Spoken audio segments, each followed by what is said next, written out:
Welcome to All Things Policy, a daily podcast by the Takshashila Institution. We are a bunch of policy nerds based in Bengaluru, and we like bringing fresh perspectives to Indian affairs and Indian perspectives to global affairs.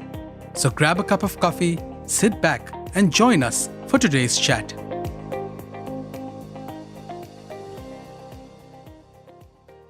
Welcome to today's episode of All Things Policy, where we'll delve into the fascinating world of free and open source software, or as it's more popularly known as FOSS.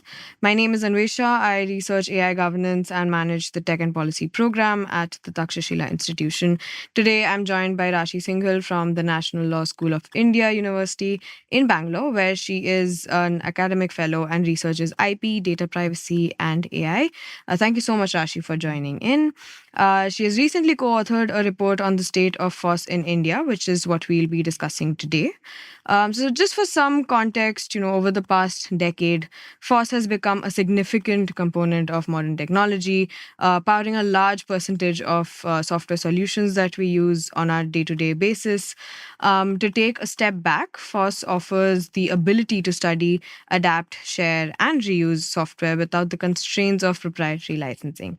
So beyond cost savings, organizations across sectors like healthcare, education, finance, and IT are discovering deeper benefits such as reliability, security, flexibility, and even the chance to strengthen their own in-house technical capacity. So Rashi, just to start off and provide some context for the audience, could you maybe give an overview of the report, how the research was carried out, and what are some of the key findings that you analyzed? Yeah, sure, Anvesha. But also thank you for inviting us to talk about the report. So I'll start with a brief overview. And as in the report, as the title suggests, Rise of FOSS in India, to give a very broad overview, we suggest it was mostly to study the adoption of FOSS in India. So it used a mixed methods framework, drawing insights from the doctoral research, which were complemented with insights from diverse case studies. So these case studies were across 4 sectors: healthcare, education, finance, and software and IT services, and across 4 categories wherever possible. These categories are mostly startups, nonprofits, medium and large sector organizations. And additionally, in the report, 2 government organizations were also studied. So I'll go directly into the findings. So the main finding would be that FOSS is no longer a niche, it's a foundational layer. And the report clearly shows a preference for it among the organizations that were surveyed, often dominating their technology stacks. For decision factors, both technical and organization factors were considered for choosing software. And the study largely corroborates the literature reviewed for the report. So the technical factors would include things like fulfilling functional requirements, how easy the software is to maintain and integrate, its ease of usage, and how much it can be customized, along with what kind of licensing terms are there for the component itself. Business factors are more about the cost effectiveness, the presence of an active community, the availability of support. It can be either from a firm or the community, and how widely the software itself is used in the industry. Coming to the benefits, the study highlights significant benefits, which are again corroborated by the literature done in the report itself. So these include lower TCO through savings on licensing fees, the ability to customize software as per specific requirements, the improved development velocity because of the readily available functionality, and the freedom from vendor lock-in and associated costs, along with the enhanced security. Beyond these, fosters the development of internal technical capacity and provides enhanced visibility and control over the IT systems, and gives an impetus to innovation by allowing the development of differentiated products and services. But as the report suggests, there were challenges also, which included tracking and applying patches and updates, availability of personnel with skills in FOSS technologies, lack of community support, maintenance and support, and integration and compatibility with the existing IT systems, along with lack of contributions which were given back to FOSS, and absence of clear revenue model to sustain the many FOSS projects. So, however, interestingly, there were some challenges that are often discussed in the literature, but not really mentioned highlighted by the organizations in the study itself, which were revenue loss due to free riding of competitors, or even switching costs from their proprietary solutions. Coming to IP and licensing, The report observed a strong awareness among organizations regarding the impact of licensing on their FOSS usage. There was a clear preference for using FOSS components with permissive licenses and actively avoiding restrictive or viral licenses. And the report itself notes some anticipation of rapid changes in licensing due to AI driven code development. And most importantly, I think among the organizations surveyed who released their developed software as open source, there was roughly a 50-50 split between permissive and restrictive licensing. Along with that, other key findings would probably be that most organizations operate in a hybrid IT environment. They strategically use pods for their core and differentiating functions, but often offers proprietary or SaaS software as a service solutions for internal and non-strategic application. Now, this can be the email or HR systems and so on. And while almost all organizations consume FOSS at this point, only 2/3 reported releasing their own developed software as FOSS. So yeah, and beyond commercial and governmental efficiency, FOSS also demonstrated an immense potential as a tool for social development, digital inclusion, and rapid crisis response, as seen in some of the inspiring initiatives mentioned in the report itself. And based on these findings, the report puts forth some recommendation for policymakers. So these included modification of procurement guidelines for e-government systems to make them mandatory rather than preferred as the policy we have right now. Second, the constitution of a committee to review the working of existing guidelines and giving grants for FOSS contribution. And the report suggests itself, given right now, the voluntary contributions are uncertain, but providing grants can help with this in itself. And integration of FOSS into education across the country, along with encouraging state governments in India to adopt and implement similar provisions for a preference for FOSS in all the ICT requirements. Kerala experience can be looked as an example here. And along with that, the establishment of a National Open Source Program Office, OSPO. So basically, this OSPO is an institutional construct that can support and accelerate the consumption, creation, and application of FOSS. Along with that, the two more recommendations were improving the awareness and accessibility of OpenForge, which is the government's existing code hosting platform, and promotion of open sourcing of government developed software, either by standard license or by default. Thank you so much. That was a fascinating overview. I think it covers the challenges and policy recommendations in quite some depth. Maybe I'd like to probe a bit deeper into two of these points. First, perhaps let's go with the challenges. So you mentioned there are a couple of challenges such as the lack of skilled personnel, update management and community support. So how do you think what role should the government, academia and industry, that sort of trifecta, play in building a FOSS ecosystem that addresses these specific gaps? Thank you for the question. So the report, as you said, deals with these gaps, and it also outlines a significant, some roles that the three institutions can play. So I'll start with the government's role, then academia's, and lastly the industries. So government's role, as mentioned before, it can include implementation of mandatory FOSS procurement and open sourcing of government-funded software itself. This can create demand and signal commitment to the entire industry, along with the establishment of an OSPO, which can guide FOSS adoption and community engagement across the public sector entities. Along with this, the government can maybe provide grants, as recommended in the report itself, to encourage contribution to FOSS projects, potentially funding universities directly or supporting initiatives like Zerodha's FOSS Fund. Additionally, some of the organizations surveyed in the report expressed the view that the government should actively develop FOSS-based software solution, including DPGs. So this is seen as a way to foster new market creation and, as in the case of UPI, alleviate the data privacy related challenges and address security issues arising from the use of software itself that is developed by foreign organizations. Coming to academia's role, it can be a little more hands-on. As the report suggests, it can incorporate FOSS into school curriculum and college. So this can build a digital capacity and a pipeline of FOSS skills talent. Here, Kite and Weegla can be looked as inspirations, along with familiarization of students with open source collaboration tools, example GitHub or GitLab, and encourage contributions back to the community. So along with this, the incentivization of FOSS contribution as part of student assignments and formal evaluations, and recognizing FOSS-related work for faculty recruitment and promotions, the way we do publications and patents as of now. Coming to industry's role, So, as mentioned in the report, industry has been doing its part, but it can continue to adopt FOSS and leverage its benefits like, lower TCO and flexibility. And as seen from the studies, some organizations view the need for FOSS technical capability itself as a benefit for developing internal engineering capacity. And this shifts the outlook from a procurement organization to an engineering shop. This outlook can itself foster indigenous R&D capabilities and even reduce dependence on foreign vendors.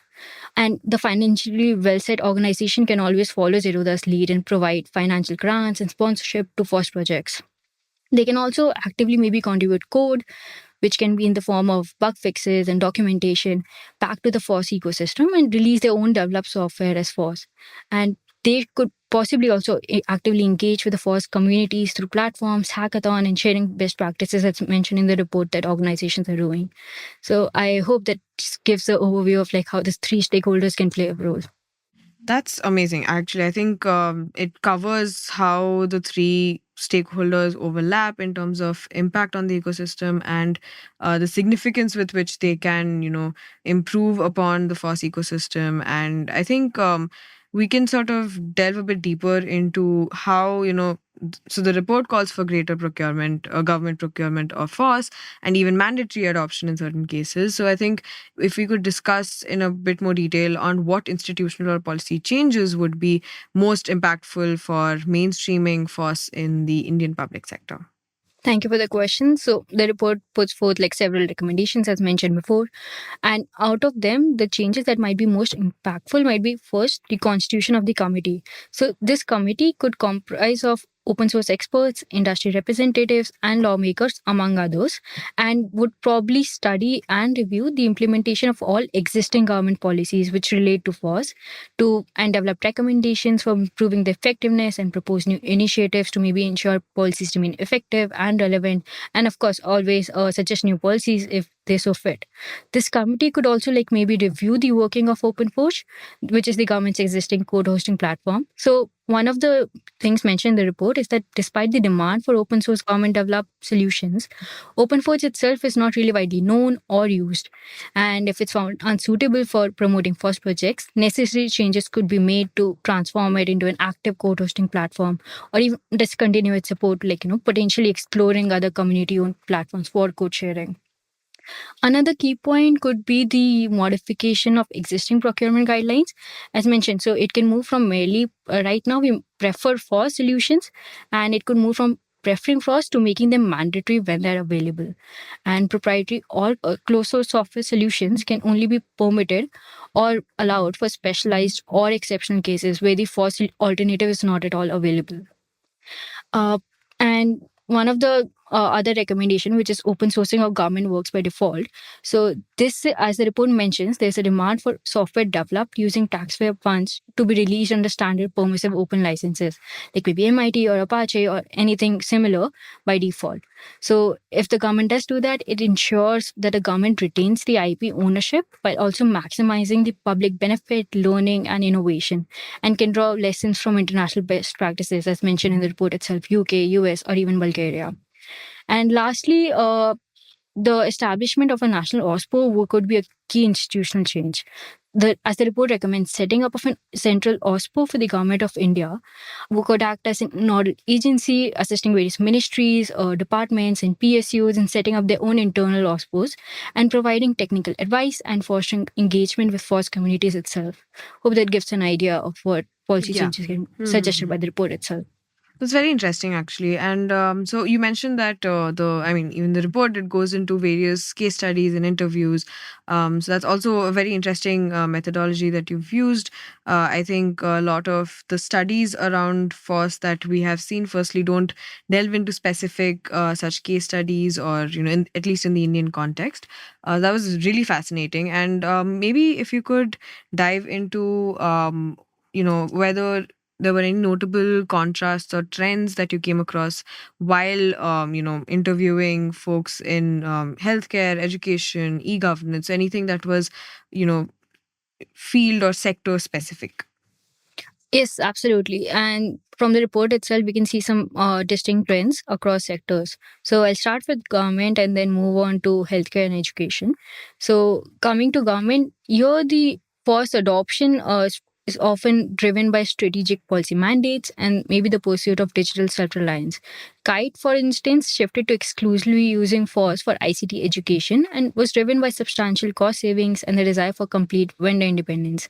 NPCI itself gained confidence from Aadhaar's open source backend and found licensed software unviable with India's massive scale, and which led them to build this significant in-house technical capability with FOSS.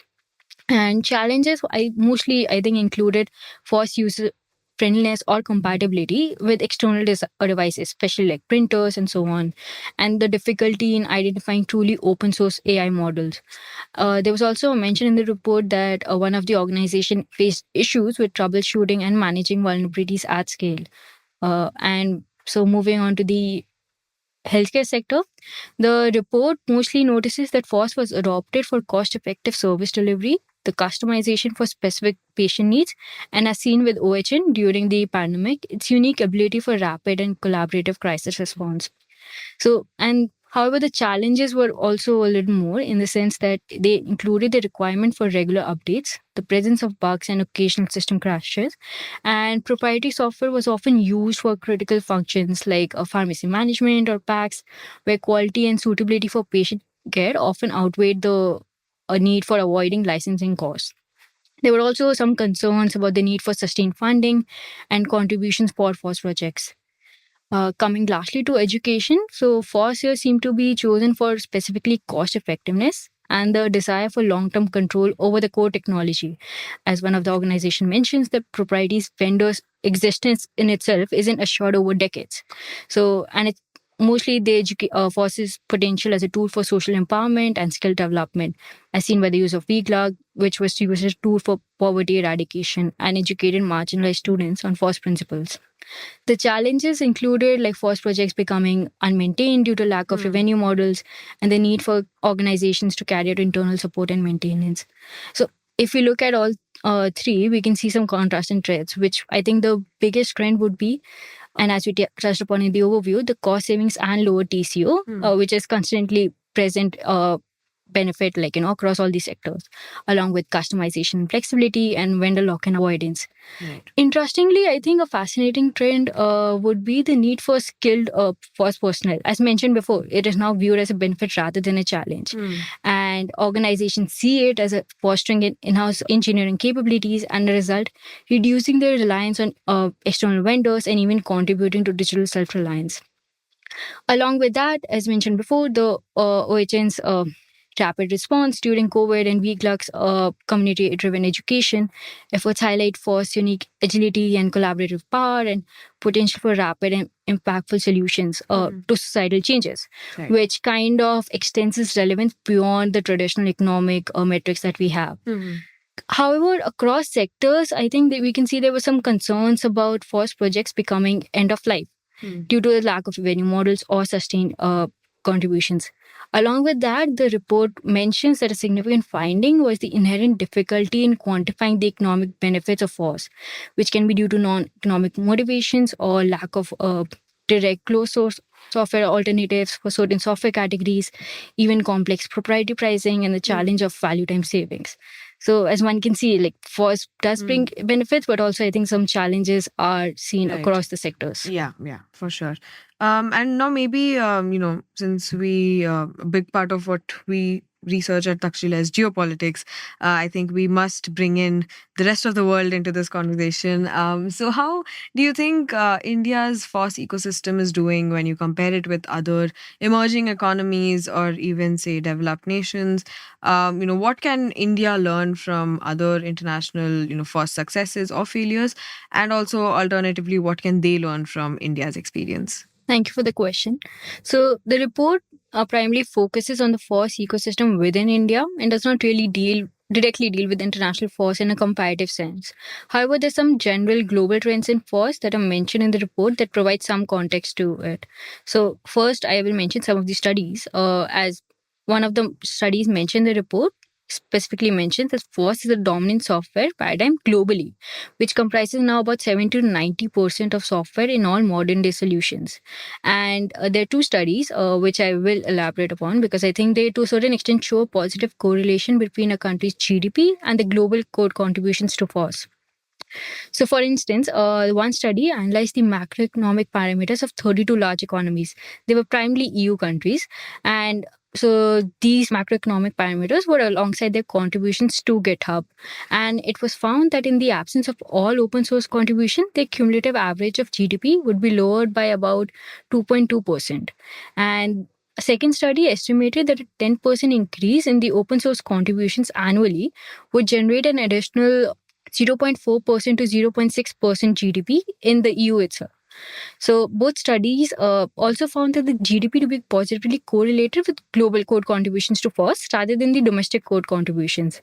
Domestic code contributions mostly mean that those within the country borders.